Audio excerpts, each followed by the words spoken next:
From the Weather NorCal Command Center, this is your Evening Update. Cascade Paint & Supply is Reading's oldest family-owned paint store, established in 1953. We are the largest Dunn Edwards dealer in the nation, and most of our products are made in the U.S. Our friendly and knowledgeable staff are ready to answer your questions and help you today. Good evening, everyone. For those of you who want to know more about the fires, there's a quick and easy way for you to do that throughout the day. It's very easy. Go to weathernorcal.com. That's where you start. You can do it from your phone. You can do it from a laptop. You can do it from a desktop, whatever.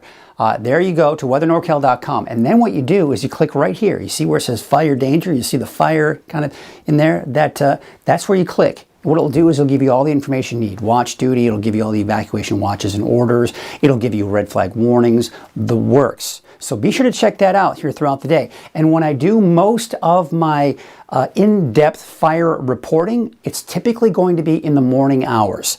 So if you watch Coffee with Kruger live at 7 a.m., you watch it from Facebook or YouTube, you'll actually be able to ask me questions and interact with me live. And of course, you can watch it from Roku, Amazon Fire Stick Live, right? But if you don't get a chance to watch it at 7 a.m., say it's 8 or 9 o'clock in the morning, you can go back to that recording and you can watch it right here. Just click on this, Coffee with Kruger, weekday mornings at 7 o'clock.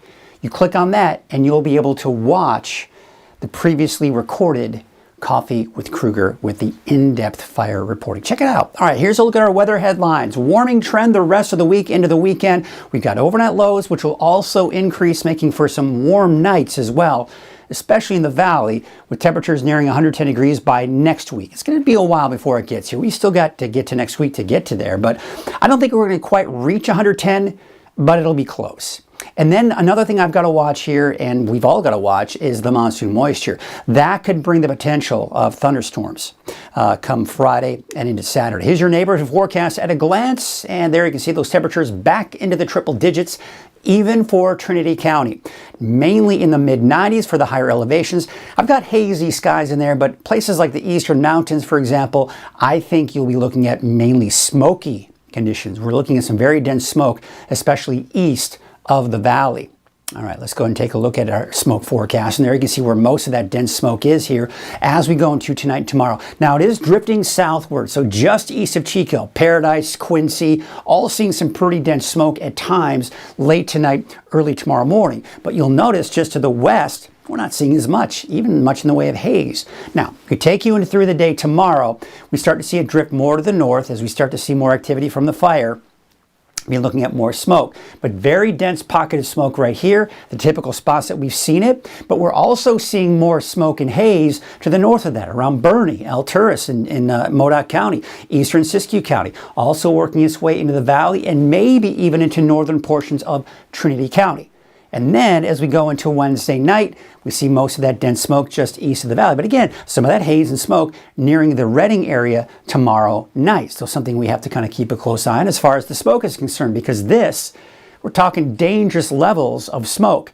And that's going to really decrease that air quality. So if you live in any of these areas, you need to decrease that outdoor activity and stay indoors if you can. And by the way, this smoke forecast 100% has to do with just how active the fire is, what's going on with the fire. But this is just kind of give you that general idea of what to expect with that smoke. Here's a look at the forecast winds. Now, overall, as we know, the winds, the fires that is, create their own weather, right? The winds within the fire area tend to be a lot different than what we're seeing here in a general sense, but it's still good for us to see what's going on with the winds. Now, overall, the winds are expected to subside, and that should help as far as calming things down a little bit here. Then as we go into tomorrow, we'll see those winds begin to pick up. But still, even at noon, the wind's not terribly strong at this point before they start to pick up again for Wednesday afternoon, coming in from the south, moving northward. And then it looks like some pretty strong winds, by the way, for parts of the valley. Now we go into Thursday morning. Once again, the winds are calming down across the board, but they start to pick up again as we go into your Thursday afternoon. Now, it looks like the winds are more blowing from southwest to north and east by the time we get into Thursday afternoon, so something worth watching over the next few days. Humidity levels, unfortunately, are dropping over the next few days. That's one of the reasons is the heat. As it heats up, we tend to dry things out as well. So 4 p.m. tomorrow, 14% relative humidity. As we go into Thursday, now we're down to the single digits. It's getting even drier. So what that means for our overall fire weather risk when it combines the temperature, the winds, and the humidity, we're tomorrow from moderate today to high as we go into tomorrow for the north end of the valley. As we go into Thursday, central Siskiyou County, north end of the valley, and even to the east, we're getting in that moderate to high range. But again, mainly for the northern valley, and not to mention towards central Siskiyou County, you're getting in the high to even very high range as we go into Thursday. So not only is it heating up, but the fire weather risk is increasing as a result, and not to mention the fact that that heat is helping to dry things out, putting us back into the single digits when we're talking about that relative humidity. All right, here's a look at Futurecast, and we're beginning to see more of that marine layer along the coast. It's having a hard time burning off even through the afternoon. We're seeing those afternoon cumulus clouds, but no thunderstorms in the mountains for your Wednesday. We take you into Thursday. Once again, we're seeing that dense fog along the coast, working its way into some of those inland valleys. Thursday afternoon, boy, oh boy, that fog is staying fairly consistent along the coast, and it doesn't look like we're going to see much of cloud development in the afternoon for the higher elevations on Thursday. It's Friday that we got to keep our eyes on that monsoon moisture coming in from the south. This could bring us a potential for a thunderstorm late Friday evening into Friday night. Now, the rain is good, the added humidity is good, but what's not good is the potential for lightning strikes. And not to mention, sometimes these thunderstorms, even if they're not producing a lot of lightning strikes, you get a lot of strong winds coming out of those thunderstorms as well, and that can create problems. All right, so then we go into your Saturday. It looks like Saturday we'll see another chance for some thunderstorms in the mountains here, and that'll continue for Saturday afternoon. However, by Sunday, it looks like that monsoon moisture moves out. But we do have to watch for the potential for more monsoon moisture coming in from the south as we go into the beginning to middle of next week. Right now, it looks like most of it stays to our south and east, but something that bears watching. For now, it looks like Friday afternoon, Friday evening, Saturday afternoon, best chances for now. Next week is something we'll have to continue to monitor. Now, again, it's not just the thunderstorms that we got to keep an eye on, but it's also the heat. So this is the cooler air that was over us the last few days. It's moving on out of here.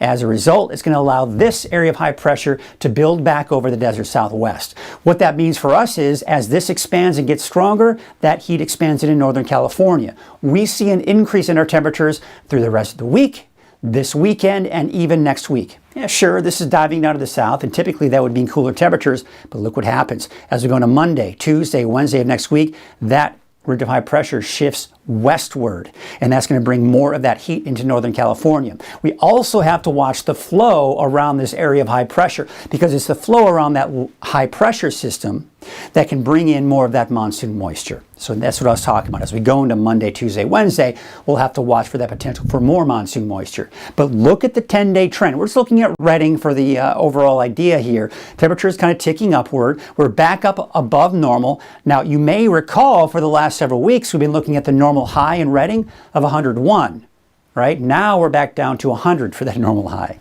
All right, so we're starting to see that downward trend with that as well. But bottom line, it's just getting hot, and it's going to stay up there through next week. Looking at your wave heights for tomorrow, well, it looks like they're going to be fairly low. We don't have to really be too concerned about that.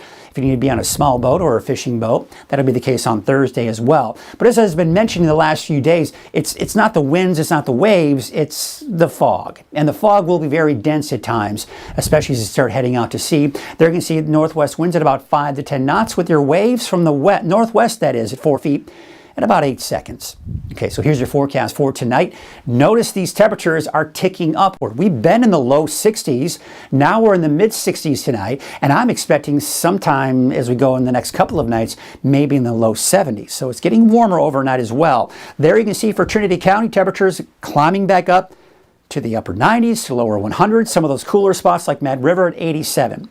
Now, once we get up there, you'll notice we're just going to kind of keep it up right around 100 degrees, at least for Weaverville. And there's that chance for showers and thunderstorms as we go into Friday and Saturday. Let's take a look at your North Coast neighborhood forecast. For the coast, we've got temperatures in the mid 60s, give or take. and that fog will stay fairly consistent, having a hard time burning that off. We take a look at the inland areas. Temperatures kind of hovering around the upper 90s to about 100 degrees as we go into tomorrow through at least the middle of next week, if not longer. Your Siskiyou County neighborhood forecast, it's warming up here too. About 100 for Hornbrook, 100 for Wairika, 102 for Happy Camp, 91 for Doris, and 90 in Tennant. You take you out to Modoc County, where temperatures there are going to be in the low to mid 90s. There's that chance for thunderstorms here for Friday and Saturday. And the Eastern Mountains, also the chance for thunderstorms going into the end of the week and into the first half of the weekend. Temperatures mainly in the mid to upper 90s for your daytime highs for your Wednesday. And your Valley neighborhood forecast brought to you by NorCal Tractor. Temperatures in the mid to upper 90s, but yeah, we're back up to 100 degrees here for Chico by Thursday. But for Redding, we're up over 100 degrees. 102, 99 for Red Bluff, 102 for Palo Cedro, and 102 out in Lakehead. So let's take a look at that 7-day outlook for Redding. We're over 100 degrees here for the next 7 days. And as I mentioned, we're approaching, not quite, but we're approaching 110 degrees with 106 to 107 for Sunday, Monday, and Tuesday. When it's more than just your lawn, it deserves the Kabota Z400. When you need a head-turning offer on class-leading speed, agility, durability, simple deck height adjustments, and a professional-grade cut, then you need the Kabota Z400 mower. Right now, bring home select Kabota equipment for 0 down, 0% APR for up to 48 months or save $300. Tractors, trailers, rentals. You do it all, we do it local.